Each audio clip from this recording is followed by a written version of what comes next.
With the addition of Victor Gyökeres in FPL, my team has changed, and here is my updated draft. Make sure to subscribe because at 10,000 subscribers, we're doing a buzz cut.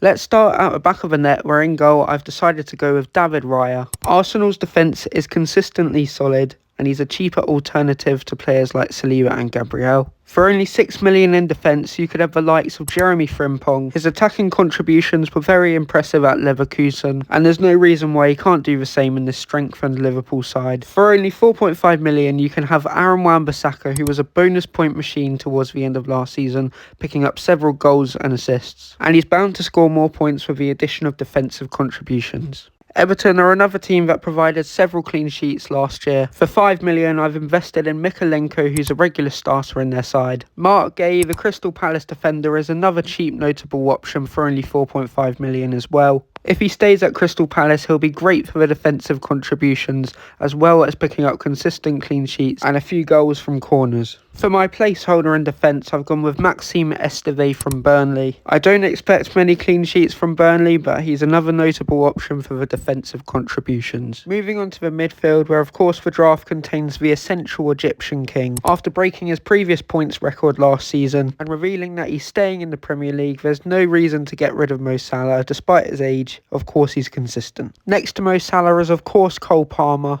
It doesn't really need to be justified despite last season scoring fewer points than the previous. Also in the midfield for only 8.5 million, I've selected Omar Marmoush. I wanted to invest in Manchester City, and of course I couldn't afford Haaland, so I went with a cheaper option in midfield. He really impressed me last season, and I couldn't resist him after his position changed from a striker to a midfielder, meaning he's rewarded more for goals. Also in the midfield for 8.5 million is Florian Wirtz. Liverpool have massively strengthened their side from last season, and with that come loads of goals. In Germany, his numbers were insane, so we're hoping he can bring the same numbers to the Premier League. To complete the midfield and balance out the price, for 5.5 million, I've invested in Sandro Tonali. He's a great player when it comes to the defensive contributions, and as well as a few attacking contributions as well. Up front is of course Victor Gyökeres. Originally I had Saka, but I think if Gyökeres can keep up the same numbers as he did in Portugal, the price point of only 9 million is an absolute bargain. I think there's limited risk of rotation with Kai Havertz because Arsenal spent big on the Swedish goal machine.